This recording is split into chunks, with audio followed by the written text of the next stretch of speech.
আজ পরীক্ষাটা তেমন কঠিন না। কিছু প্রপার মেনটেন রুটিন করলে ভালো রেজাল্ট আনা যায়। আমার ক্ষেত্রে আমি ডেইলি 3 থেকে 4 ঘন্টা পড়াশোনা করছি।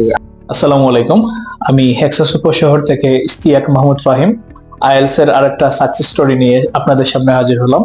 আমাদের সামনে আছেন Naim sir. Sir, can you introduce yourself?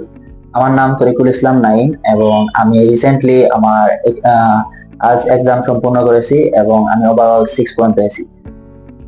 আপনার কোন মডিউলে কত স্কোর আসছে? আমার লিসেনিং এ 7, রাইটিং এ 6 এবং স্পিকিং এ 6.5 এবং রিডিং এ 5 আসছে।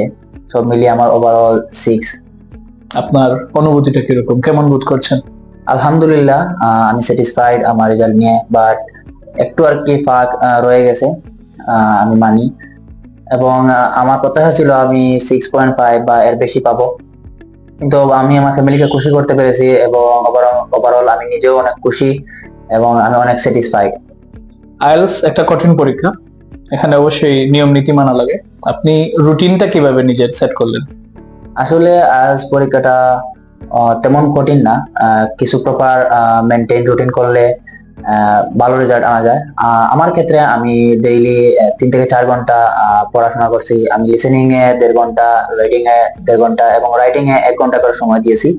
অলসো আমি স্পিকিং এ আমার ফ্রেন্ডদের সাথে কথা বলেছি, ওদের সাথে অডিও কলে এবং আমার ব্যাচের ফ্রেন্ডদের সাথে আমি কলের মাধ্যমে কনভারসেশন করেছি এবং আমি আমার উন্নতি করতে পেরেছি।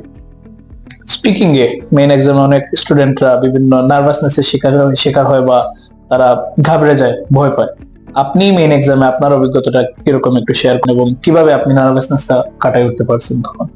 আমার পরীক্ষায় আমি মনে করি আমি নার্ভাসনেস কাটিয়েছি। আমার যে এক্সামিনার ছিল সে অনেক ভালো বিহেভ করছে এবং তার যে এনভায়রনমেন্ট আমি পেয়েছি সেখানে আমার নার্ভাসনেস অটোমেটিকলি কেটে গেছে এবং আমি অনেক সাহস পেয়েছি তার কথাবার্তায়। এবং সে আমাকে প্রাথমিকভাবে কিছু প্রশ্ন করেছে যেটা আমাকে আরো স্বস্তি বোধ করিয়েছে এবং আমি তার মাধ্যমে আমার স্পিকিং টেস্ট শুরু করেছি এবং কনফিডেন্স বুস্ট করতে পেরেছি। পরবর্তীতে যারা এক্সাম দিবে আইএলস এর পরীক্ষার্থীরা, তারা অবশ্যই ভালো স্কোরের প্রত্যাশী। তাদের জন্য আপনার কোনো টিপস বা কোনো ট্রিক আছে কিনা? অবশ্যই, আমি মনে করি একটা ভালো রেজাল্টের জন্য একটা ভালো এনভায়রনমেন্টের প্রয়োজন, যেটা আপনি যে কোনো হেক্সাস ব্রাঞ্চে গেলে পাবেন বা আপনি এখানে এসে পাবেন। তো আমার ক্ষেত্রে আমার এটা প্রয়োজন ছিল। আমি যতই ঘরে বসে পড়াশোনা করি না কেন, আমার ওইখানে একটা ফাঁক রয়ে গেছিল। তখন আমি চিন্তা করলাম যে আমার এখানে এসে একটা এনভায়রনমেন্ট দরকার যেখানে আমি গাইড পাবো। তো আমি এখানে সেই চাইসিতে ভর্তি হলাম এবং আমাকে স্যার হল ভালো একটা গাইড দিয়েছেন। তানভীর স্যার, তাহমিন স্যার এবং আরো অনেক স্যার আছেন যারা আমাকে হাতে ধরে সবকিছু শিখিয়েছেন। তার মাধ্যমে আমি আমার লিসেনিং, রিডিং, রাইটিং আমি ভালো করতে পেরেছি।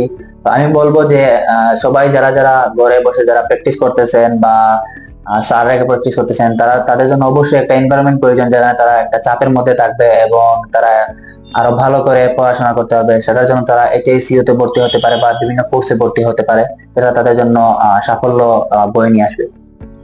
অবশ্যই আপনার জন্য দোয়া রইল এবং শুভকামনা। পৃথিবীর বিভিন্ন কোনায় আমরা যাতে হেক্সাসের স্টুডেন্টরা ছড়িয়ে ছিটিয়ে যেতে পারি এবং এটার মাধ্যমে আমাদের সাকসেস স্টোরিটা শেষ করলাম। আসসালামু আলাইকুম।